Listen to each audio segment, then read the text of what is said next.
All right. So as everyone just heard, we're recording, mostly so that families who are not able to join us live will have an opportunity to listen and catch what they missed on this discussion.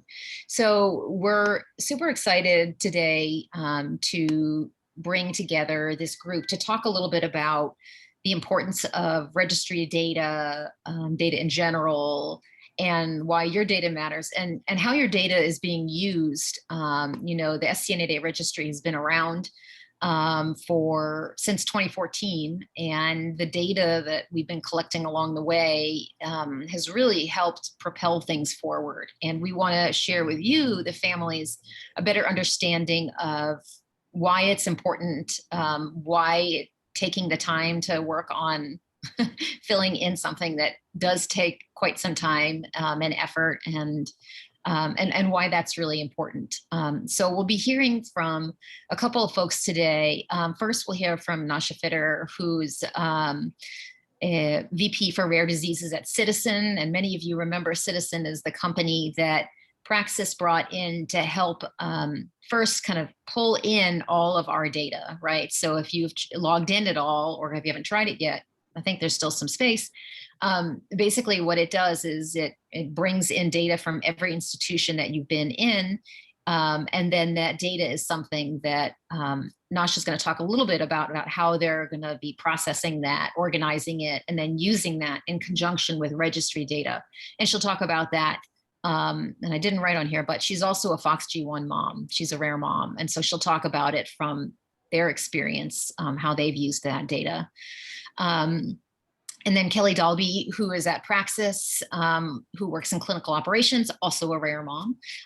So you're really getting the rare experience, not just from our side, but from both Praxis and Ciitizen.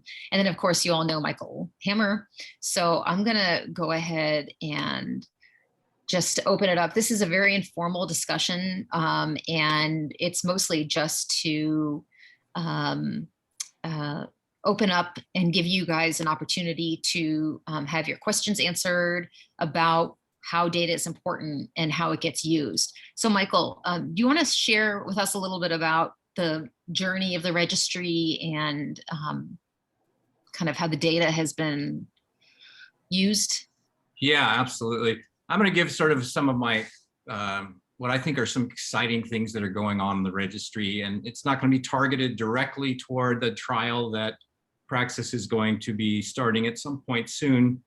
That will be work that we will continue to do together in helping them design their trial. So we'll have to hold that off for a separate conversation. But today I just wanted to give you some ideas that I've been thinking about. And this slide speaks to a lot of important issues. This is registry data showing the first prescribed medication in blue and the current medication in red. And at the bottom, you'll see a whole list of medications that are typically prescribed for SCN8A.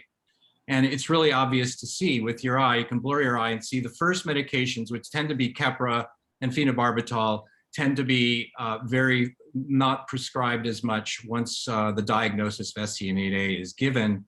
And what that points to is a very important point, and that is kids get on a drug regime from the get-go that often is inappropriate for SCN8A. And to me, one of the most important things that we can learn from the registry and from all of you and from our clinicians is how do we get a better treatment guideline? So I understand that before you know that you have SCN8A, you know, the doctor is going to prescribe whatever their favorite anti-epileptic or anti-seizure drug is.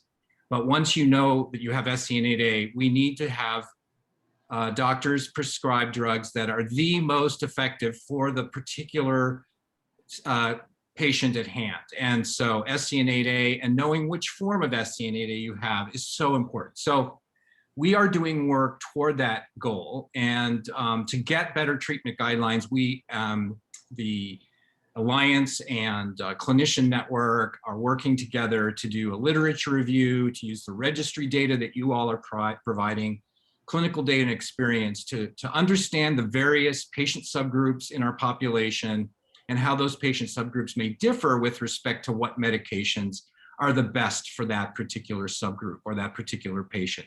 And that's going to be a process. It's going to be an iterative process that reaches some consensus on treatment guidelines. And the registry will play a critical role. I also want to mention, and this is so important for all of you that get your genetic report and find out you've got a variant in SCN8A, we keep track of as many patients as we can for the variant they have, where it is in the channel, what the function is of that particular region of the channel. And we want to do associations between, this just shows you the 4 domains and the 6 segments of each domain, the cytoplasmic loops and the extracytoplasmic pore loops that play such an important role in the functioning of this channel. It's a little bit misleading to see it laid out on a linear way because this actually forms a protein that has a 3-dimensional structure. And so this gives you a little bit of a clue as to how that protein forms a 3-dimensional structure, which functions as a pore that allows sodium to come in to the neuron. And it's based on a lot of complicated environmental, the cellular milieu, the ionic situation inside and outside of the cell that tells the pore when to open it, and the various parts of the channel, and in fact, the various parts of the gene where you may have a particular mutation affects the functionality. And so what we'd like to do is to find a way to associate your particular variant with how it modifies the function of that pore, that 3-dimensional structure, and then to understand a second association between how the pore may be affected and how that affects the phenotype, the overall set of symptoms your child has, whether there's a severe outcome or a mild outcome, whether you're going to have many comorbidities or your neurodevelopmental delays will be more significant. Those are the kinds of things. And then also, ultimately, can we find that certain drugs of the sort I showed you on the first slide will make a difference for particular parts of the channel where your mutation may exist. So those are all very important issues. The registry data are really helping us make progress. I want to say a few things about probably one of the most important concerns of a parent is, how is my child going to develop now that I know I have SCN8A? And in the registry, we have 25 questions that you may not realize, but those are capturing different milestones that your child will obtain at different stages of the first year of life, all the way up to the year 5. And those skills are gross motor skills, fine motor skills, social skills, and language skills. And what you can see here is that we compare our kiddos to neurotypical children. And as we go on in age, at the bottom, you can see the number of months and the skills that we ask and what particular time frame those skills are supposed to capture. You can see that in the beginning, we're just a little bit off of neurotypical, but as time goes on average, this doesn't say anything about any particular individual, there's a bigger gap between our kids and neurotypical kids. And so one of the things we want to know is, we're developing new methods to examine that process.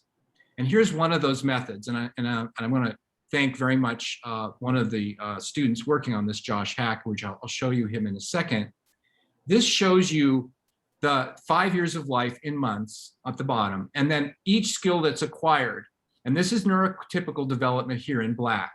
And this is your average SCN8A development here. So you can see on average, if you have an SCN8A only variant and not something else on your genetic report, you're doing about half or a little bit less than half of neurotypical as you progress through those first 5 years of life. Now, that says nothing about post 5 years, and you may continue to develop those skills post 5 years that will bring you closer to neurotypical under 5 years. So I don't want to address that issue here.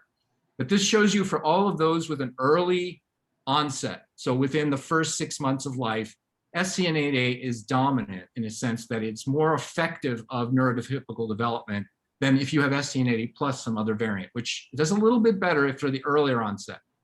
But what you notice here is that when late onset SCN8A occurs, after 6 months, over a year perhaps, SCN8A only is recessive to those that have SCN8A plus some other variant of uncertain significance.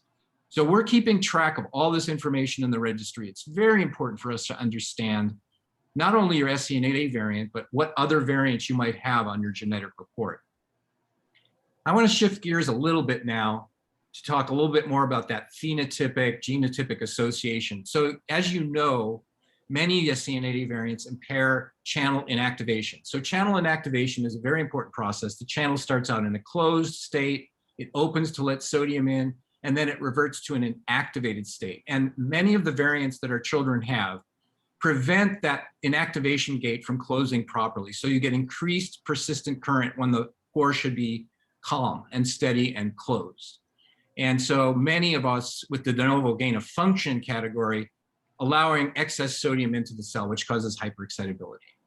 So as I've already mentioned, this is the pore, and this just shows you some of the regions in that gene protein coded channel that interact. So there's amino acids in domain 3 and domain 4 that actually physically interact, you can see in this three-dimensional structure.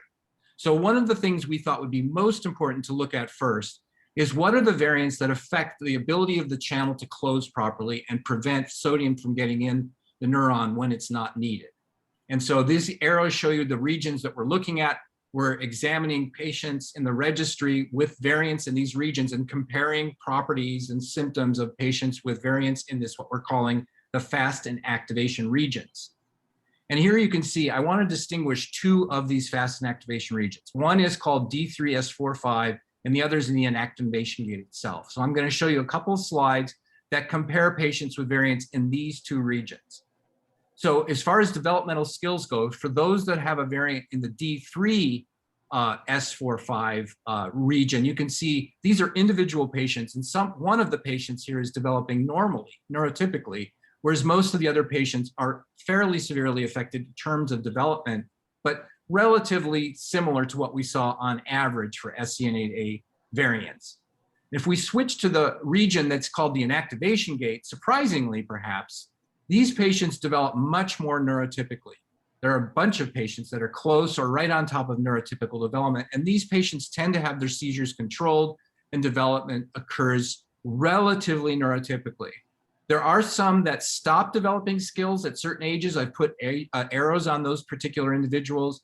We can use the registry data to go in and say, what happened at 8 months for this patient to say that hurt that patient from acquiring new skills? Maybe it was a new seizure type. Maybe it was a change in medication diet. Maybe it was an illness. Maybe it was a vaccination schedule that occurred at a particularly awkward time, et cetera. So again, each individual patient is unique and provides lots of information to us, but at the same time, we can get information from the registry that can return information to you that tells us something important.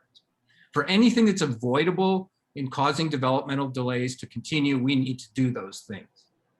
Now, a family father in our community, Tyler Youngquist, is he's a scientist, he's very smart. He's been working with us to looking at some of the medication effects for these two regions of the channel, the D3 and the D4, or the inactivation gate. And for the most part, you can see sodium channel blockers do quite well, but there is quite a difference in one particular medication, which is often prescribed, and that's oxcarbazepine. So in the inactivation gate, you can see patients who do well and development fairly well, they do really well on oxcarbazepine. These are the other sodium channel blockers: carbamazepine, phenytoin, lamotrigine, valproic acid. This is topiramate or Topamax, lacosamide, zonisamide. These are some others with there's a ketogenic diet. And you can see red means it hurts, yellow it does nothing, and green means it helps. So that these patients are doing well on sodium channel blockers, and especially oxcarb. But you look over here in the D3 group, the ones that didn't develop quite as well, they don't do that well on oxcarb. We're reaching a number of patients in the database that makes this statistically significant. So again, because we have these different subgroups, we may have 400 people in the registry, but we need more people because there's different subgroups with small numbers, and small numbers lead to the lack of statistical significance in our testing. But you can see a patient with a variant in this region may better do with carbamazepine than oxcarb. These are the kinds of things the doctors don't know and that can come from the registry and help them do a better job of prescribing the right medication. And I want to end with one very exciting area. As part of this whole process of predicting patient subgroups, there is an effort in the literature to define SCN8A in terms of a spectrum, but to break it into various groups. Like this is a paper from the Gardella group, the Danish group, on dividing up their registry patients, which are based more on medical information, whereas our registry is a complete view of medical information, genetic information, developmental information, medication information, et cetera. So this just shows you they were able to say 40% of patients are severe DEE, 28% are some intermediate spectrum between severe and very mild, and then 26 were unclassified. Well, Josh Hack, who's shown here, is a wonderful student who's working on the data, has been able to use our statistical pipeline to show that there are 5 subgroups. The gain of function fall into mild, moderate, and severe, 54% severe gain of function, 25% moderate gain of function, 7% mild gain of function, 9% loss of function, and 5% inherited. These are 5 different groups with 5 different possibly treatment guidelines that will be needed, even more so within groups, finding variation within groups to try and get very patient-specific information. But we are able to use the registry data and some very fancy statistics to get over 90% success accuracy in predicting these 5 groups. We've used all the registry data to date to make this model, and what we really need from you all is to complete the registry for all the new people to add so we can use your new data to test our model, which is part of the statistical pipeline that we're doing. This just shows you using this particular form of analysis, we predicted 11 out of 11 correctly for mild, 31 out of 37 that were moderate correct. You can see there was a couple of errors made, once in the mild direction, 5 in the severe direction, and 77 out of 81 severe patients were predicted correctly with only 4 mistakes leaning toward the moderate. So we're doing quite well. And I just finished by saying, how do we synthesize all these different things that we're doing with the registry data? Is that we really want to get to an accurate prognosis, a better treatment prediction, and evidence-based standard of care. And we're using these different lines that I just presented to you, the genotype-phenotype correlations and the patient classification in combination with clinical data that will be coming in from Ciitizen and working with our clinicians directly to have a grand synthesis at some point in the near future where we can do a much better job in all these fronts. So I'll end there. I hope that wasn't too much information, but it will be very useful to get a conversation going. I want to thank you, and I want to thank the team that we're building at the University of Arizona, Tyler Youngquist, and in our math and statistics department. We have wonderful people working with us to do these kinds of analyses. And then, of course, Praxis and Ciitizen, who are wonderful helpers and contributors to the work that we're doing. Thank you very much. Thank you so much, Michael. I've seen that presentation a lot of times, but I get so excited every time because it shows where we really could go. And yeah, right. And how, when people get this diagnosis and, they're like, I remember who Christy was on the call, she said she looked it up and, all of the stuff that shows up is really scary stuff, like the most severe end. And then there's really this spectrum that we need to learn more about and be able to tell people that it's not one path, and that frankly, the more we learn, the more we can be able to tell people what path they might follow and what meds could help them maximize development. So anyway, thank you for sharing that, Michael. I think there's some really exciting stuff coming down the line. So Nasha, we'll come to you now. We'd love to hear a little bit about the FOXG1 experience in terms of your registry data, linking in Ciitizen, what that looks like, how they play together. So yeah. Okay, sounds good. Thank you. I'm going to share my screen. Let me know when you all see it. It's up. It's up? Yeah. Okay, great. Thank you. And why can't I figure out how to? I had the same problem earlier. I was like, what am I doing? It usually has that play button. Am I going crazy? Oh, here we go. All right. All right. Bear with me as I technically reorient myself to PowerPoint. So yes, I do work at Ciitizen, but today I'm coming to you with my first love, which is my role in the FOXG1 Research Foundation, which I co-founded many years ago now, 4 years ago, when my daughter was diagnosed with FOXG1 syndrome with a few other parents. And as Gabi mentioned, I'm here to talk to you about my journey and how, we're using our registry and Ciitizen data. And first and foremost, I just want to say I am really jealous that you have a Michael Hammer in your community. It is exceptional to have someone like this who is so passionate and emotionally vested, because usually you're trying to convince researchers to, study and this and that and paying for people's time, but you cannot beat someone who's invested. And it's just, it's very lucky. So I hope you guys realize that. So, for us, when we started, very much like what, the journey that you have all gone through, we had to understand our own disease because nobody else understood it. Doctors didn't understand it. Biopharma didn't understand it. And, we had some basic questions as parents, right? Like, what medications are working best for seizure? Michael, I love that chart you had, right? To show medications that, children are starting on and then what they end up on, which ones have adverse effects. Right now, I look at our Facebook group and it's constantly parents just asking questions and then getting answers. It's not systematic, and we have all of this rich data if just we could collect it in a place. How do symptoms differ per mutation? Again, Michael went into this in quite some detail for SCN8A. And then even a basic, simple question like, where are all the patients located in the world? These are all questions that we had in our small community.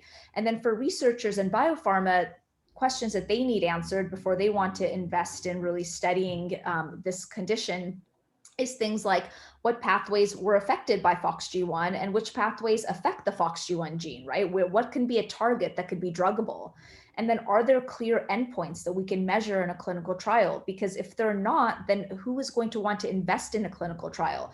We have to find endpoints that could be measured in 6 months. That's not so easy to do. So these are some questions that, we started on thinking, how could we start addressing these? And in order to do that, we figured out, after talking to many people, that we need a comprehensive natural history study.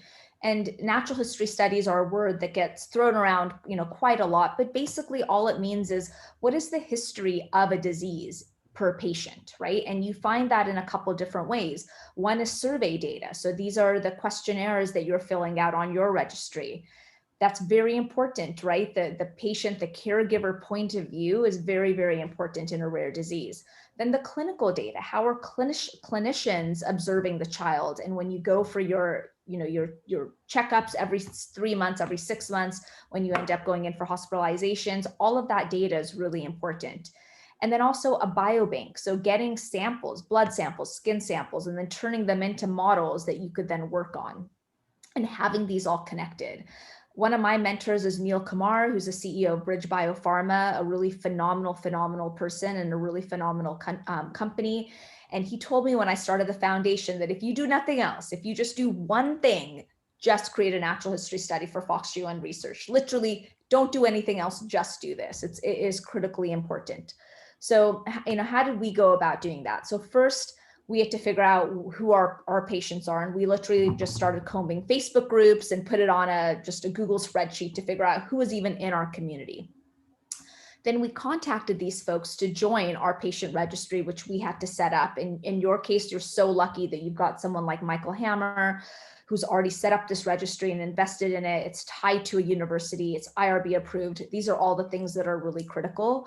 For us, we had my daughter's genetic counselor who came on board early on, Ellie Brimble, who helped us verify mutations. For you guys, you've got Dr. Hammer. So this is a really critical piece of it. And then having researchers be able to access this data and making it open. And this is all, a patient registry is really patient-reported outcomes. So very much like yours.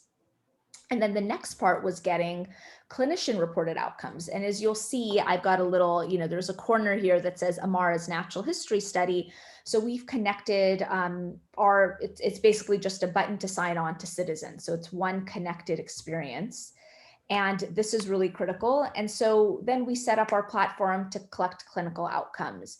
And I always say that we were very lucky to be able to access the Ciitizen platform. It's literally why I came to work at Ciitizen. You guys are very lucky because of Praxis.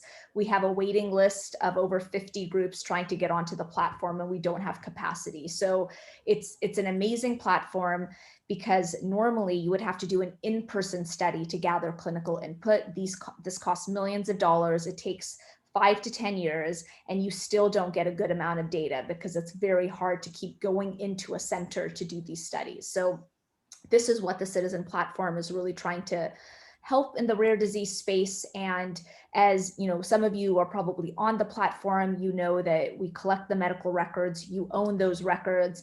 The advocacy groups can access data, academics can access data, biopharma like Praxis can access the data. And what's really important is that we connect Ciitizen back to the registry. So we did that for FOXG1, and it's the same thing that we have done with Michael Hammer's survey, the patient registry. And this is connected through your unique identifier.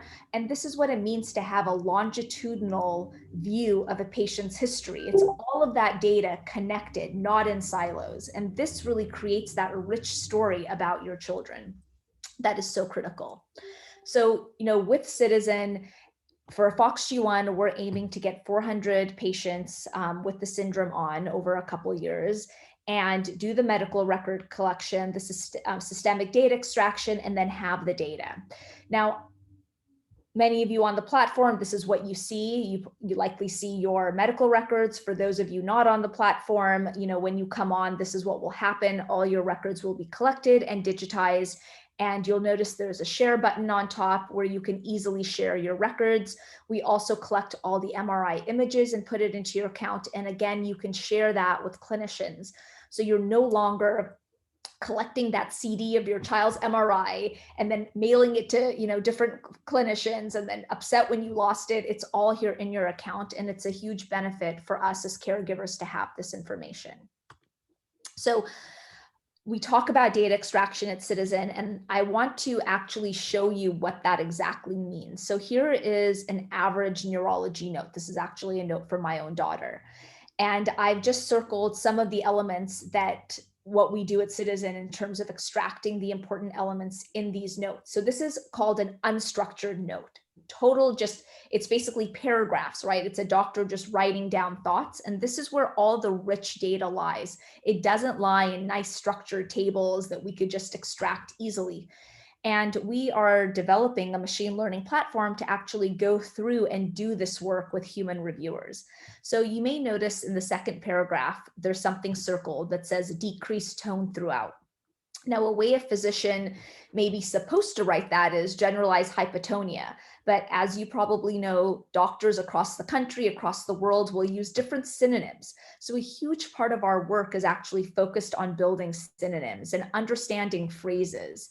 And as you'll notice next to the entity, there's a number coding, and that's called a SNOMED code. And SNOMED is a globally recognized standard, and that's how we codify paragraphs. So as our founder always says, we're turning Word into Excel. And when you turn Word into Excel, then you can start processing data and creating a large data set that could be used to analyze your population. So just wanted to give you a pictorial view of exactly what is happening. Now, the key elements to keep in mind is to connect everything. So the data from the patient registry to Ciitizen to our biobank. So for us, all of our identifiers are connected, and to make that data accessible to everyone. It's not going to be useful if it's just sitting there. And now I know many of you who are on Ciitizen are getting your medical records in, are like, how do I even, this isn't even organized. So I just want to show you what is to come. And as you may know, Ciitizen really started in the cancer space, and we added neurology. And so many of these developments are now coming for neurology, but I'm going to give you an example of something that we're actually going to be sending out in the next 1 to 2 weeks to all of you, where you can put your child's identifier in, and then we have sorted out in chronological order all the important entities. and you can search this. So if I search medication, for example, I get a list of medications, when they were given, the amount that was given. So this is just one example. The next phase of this is this will all be connected to your actual record. So when you click on any of these links, it'll actually take you to the record where that entity was found. So that's going to be coming a few months after. So just to let you know, these are some of the enhancements that are coming to the Ciitizen platform. Thank you. Yeah, that is super exciting. I know we talked a little bit about it, that it's just like this big data dump right now, but Ciitizen is in its earlier days and building it. And so I'm excited to be a part of kind of the first wave of folks getting in there who will see, you know, once all the machine learning comes together, all of this really, it's a revolutionary thing for families to be able to, you know, I was talking with a family in crisis yesterday and I said, well, did you sign up for Ciitizen? And they're like, I think so. And they checked and I was like, okay, well, the MRI is in there and you can send it to someone else for a second opinion. And so it's just very, very powerful to put that data in our own hands. And I think something else that we should be clear about is that when we're talking about how your registry data is used and linking with Ciitizen, all of that, it's all de-identified, right? So your data is not saying, oh, here's Elliott's, you know, medical records and you can look at all of it. Behind the scenes, registry and Ciitizen are linked, right? So that we can link that clinical data to Elliott. But when, you know, we're sending information or anybody is accessing the registry, you know, to do some analysis, it's all de-identified. So nobody is seeing your kid's name, where they live, how old they are, all of that. We're looking at that as part of a bigger puzzle piece. Yeah, thanks for reinforcing that. Absolutely, it is de-identified data. And when I said that the platform's accessible to everyone, it's not just anyone on the street. They have to submit IRB protocol, how they're going to use the data. We have a security form to know how they're going to store the data, even though it's de-identified. So we make it easy if you are the right type of person accessing the data to do research for, you know, SCN8A. Yeah, right. Exciting. All right, Kelly. So we'd love to hear a little bit about you, your experience with registries. You know, we know you live in the rare space as well, but today I think you're mostly going to be talking about Praxis and registry data and why it's so important to the work that you all do. Sure. Let me pull up my slides. Sure. And while you're pulling them up, people are welcome to put questions or thoughts or raise your hand. And after Kelly is done, we can kind of continue the conversation. So. Sure. Can everyone see my slides okay? Yep. Okay. And I'll just start by saying I have a son, Connor, who is now 12 years old, and he presented with a lot of very severe symptoms in his first year of life, one being seizures and epilepsy. And he went undiagnosed for the first 4 years of his life. And I just always felt like we have to figure out a diagnosis. Once we have that, there will be a solution. And when he was finally diagnosed at 4 years old with an SCN8A mutation, I was shocked to learn that it didn't change his standard of care whatsoever. I was being told, we don't know much about this, like there's nothing to offer your son at this point in his life. And at that point, I feel like he was on a large number of pharmaceuticals, and he was really on a medication for every single symptom he had.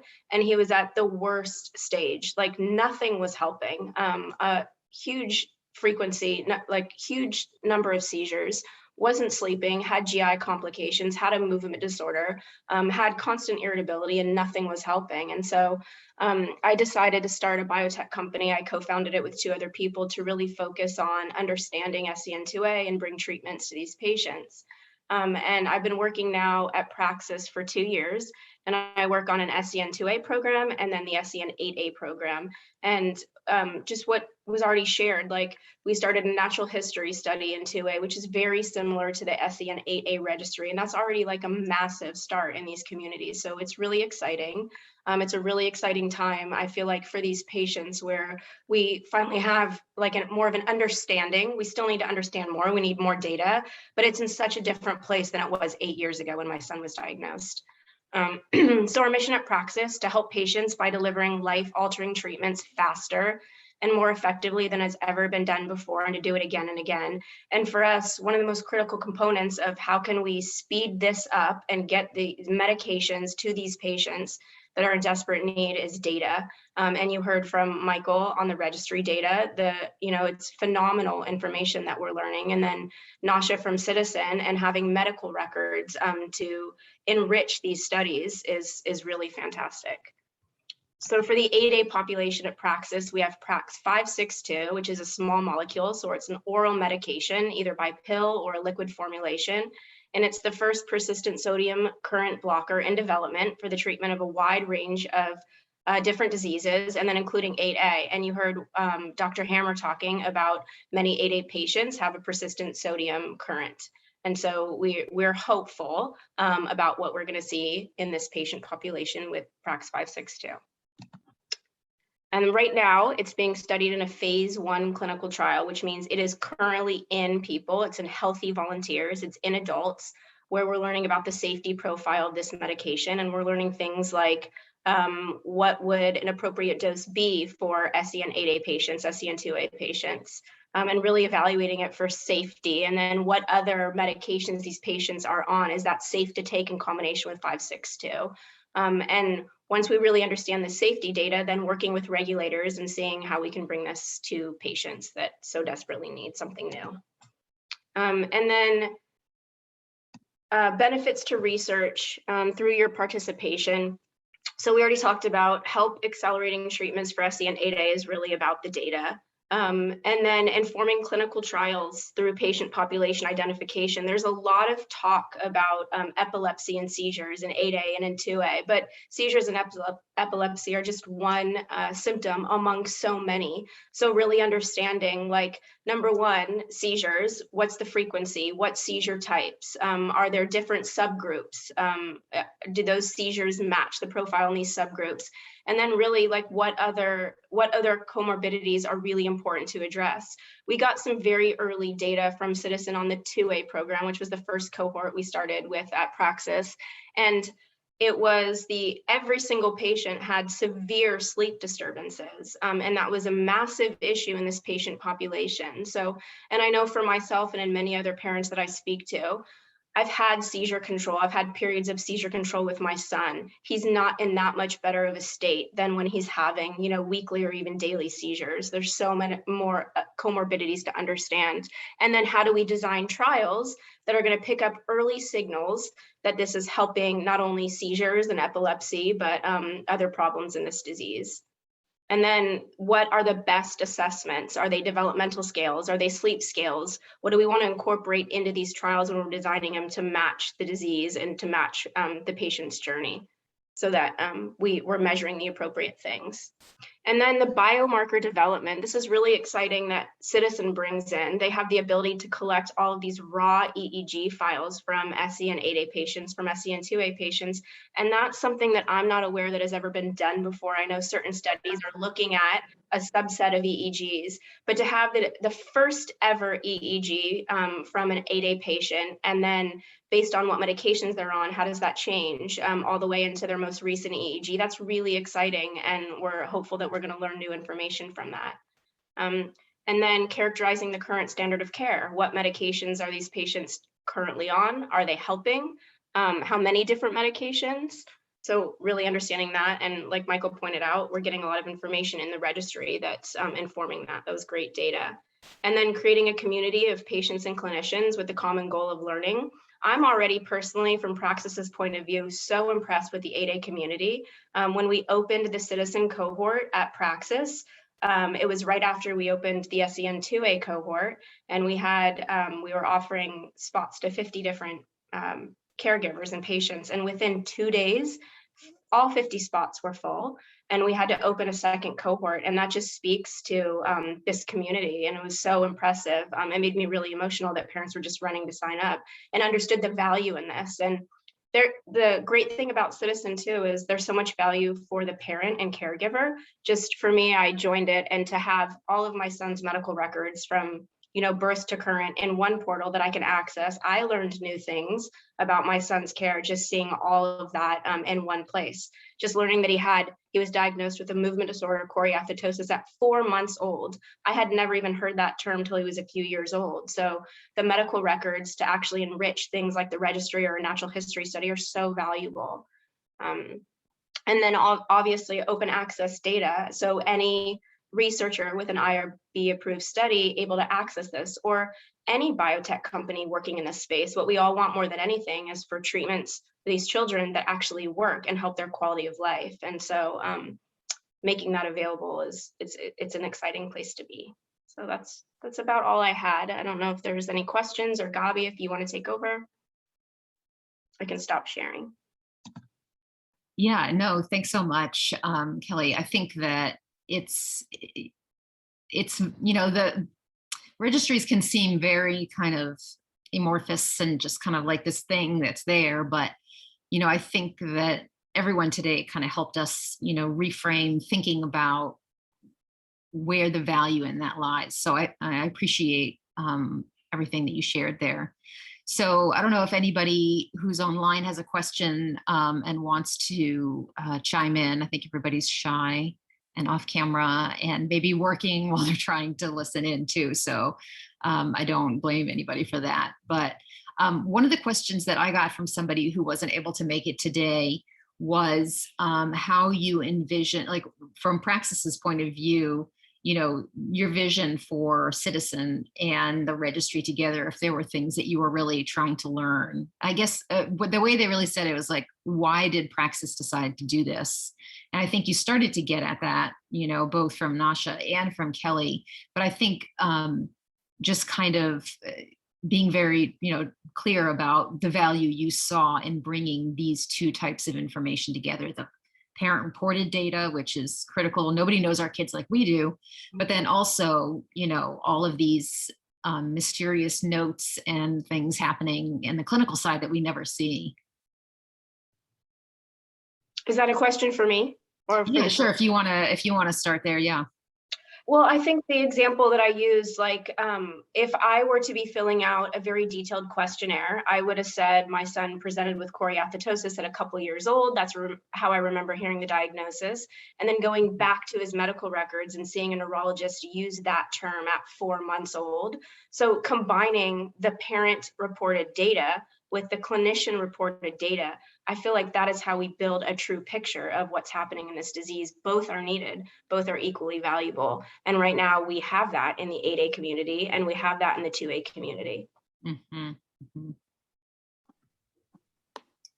And Nasha, yeah, I see. Do you want to say something?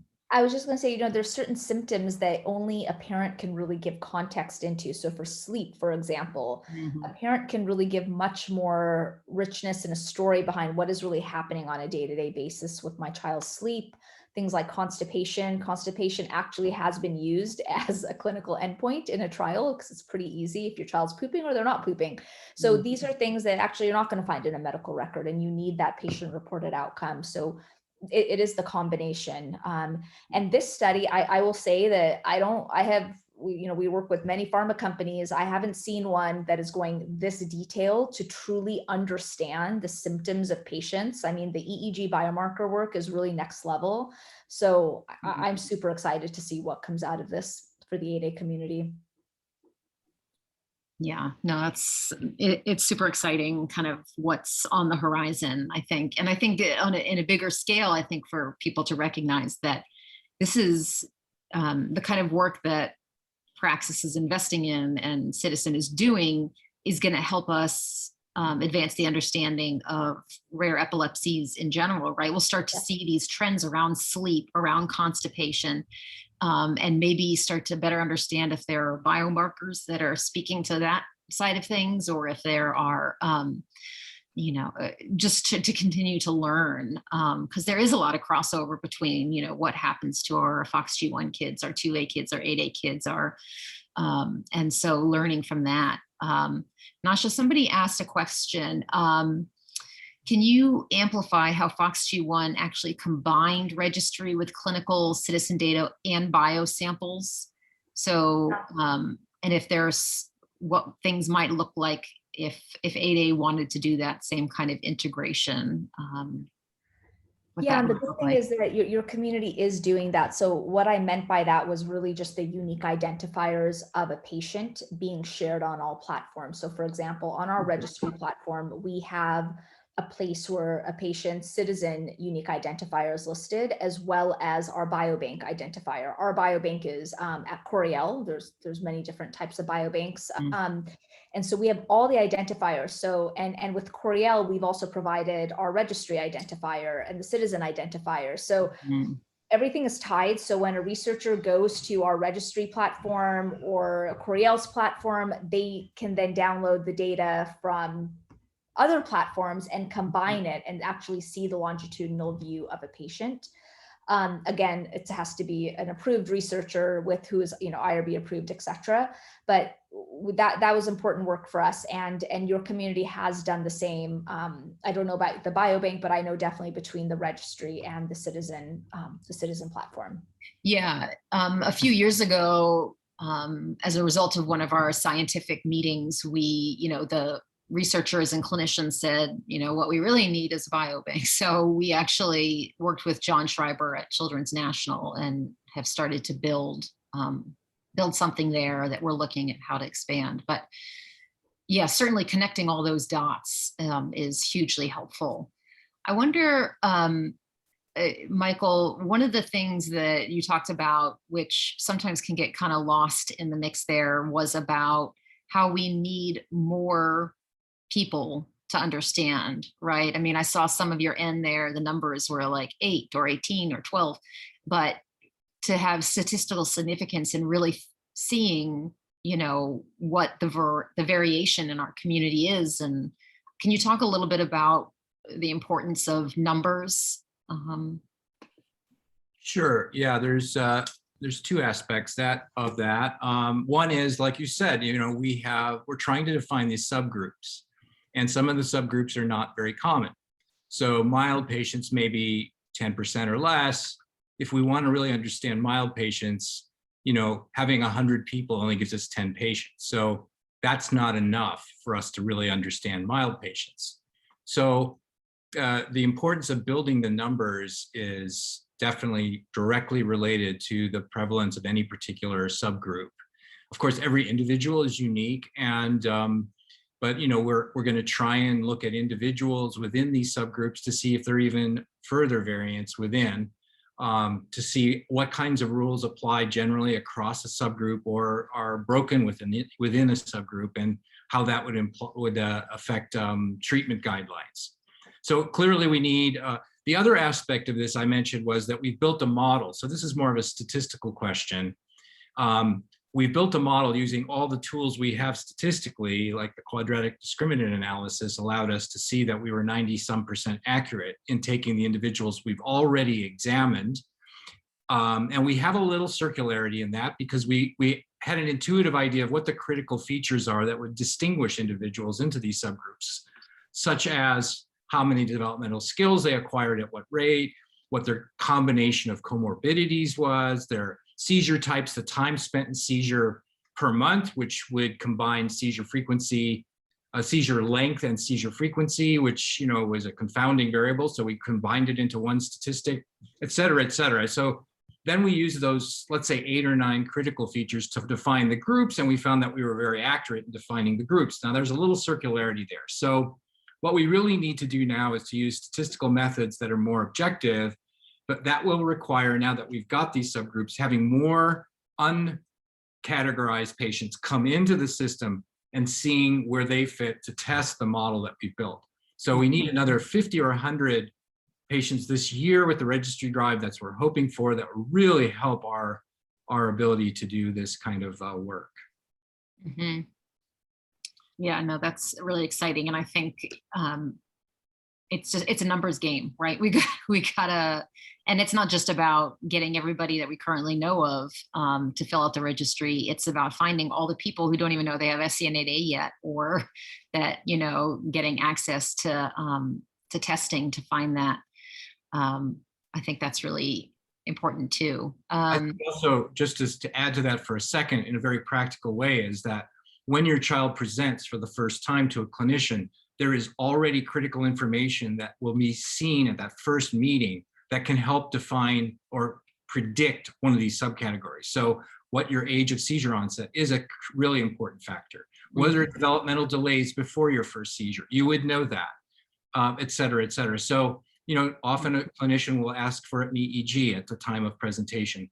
We haven't actually gotten into that, but with the Ciitizen data and endeavors that Nasha and Kelly were talking about, we can start to integrate other things that will be seen at initial presentation that will help us define the possible outcome of your child, even when they're just 6 months old or a year old, which, and you know, an obvious thing I haven't mentioned is the medications. So we need to understand, again, where your child fits on the spectrum, what subgroup, and what medications may apply most efficaciously to your child.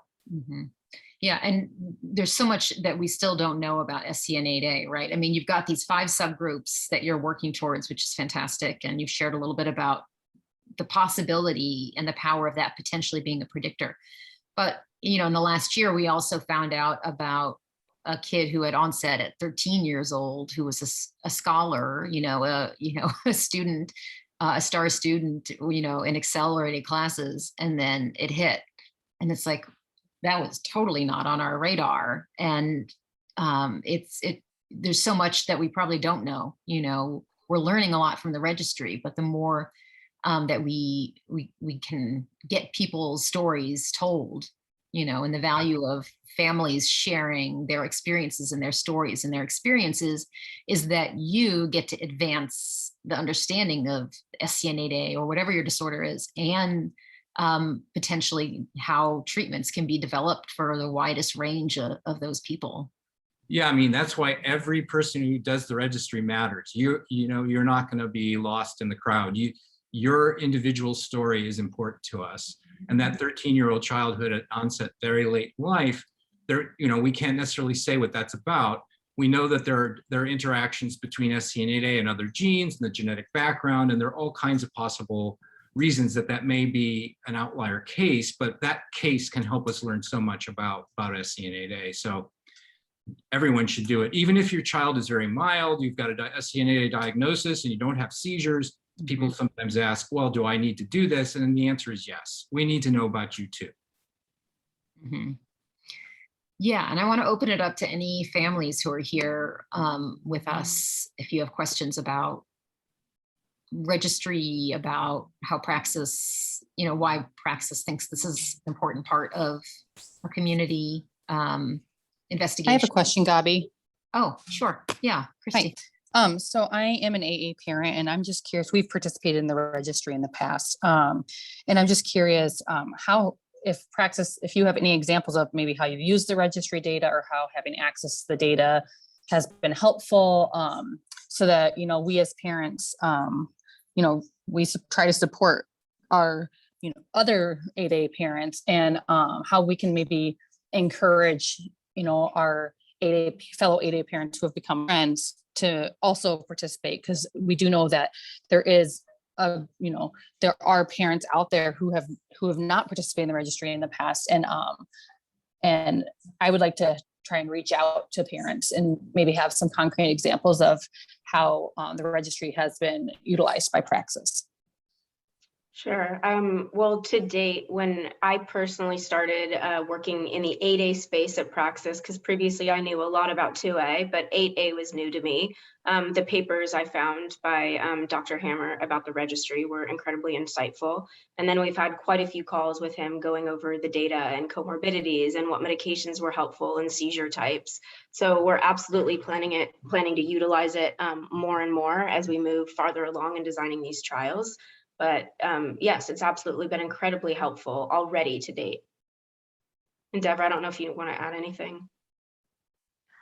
I think you said it very beautifully. I think the potential lies with the more that we have these kind of conversations and get connected to each other, the better off we're all going to be. So as we ask clinical questions, Dr. Hammer has insights that we won't know unless we connect with him and learn from him. And the more people that are part of the work that he's doing, the more comprehensive the understanding will be. That combined with opportunities like Ciitizen help to provide insights that we wouldn't be able to find just in the clinical data alone. So I think the connectivity that we have to the different opportunities, whether it's for an individual patient who's or a family member who's sharing a patient's experience, like Gabi often does, where she speaks from her own lived experience, as Elliott's mom, or as Nasha does as a parent, or even Kelly does. Whether it's individual or in a larger cohort like the registry or through Ciitizen, the more we begin to make connections to things that we just can't see otherwise. So it's important for you, again, I think, to echo what Dr. Hammer said, is to know that you're important, know that you're critical to every step of this process, and to share what you can, so that we can learn together as we move forward in this discovery process. Yeah, absolutely. And Anasha, I don't know if you want to share, you guys have a goal of getting to 400, right? So that's a lot. And I mean, how do you communicate with your community to let them know that sharing this data it matters, it's important to helping advance?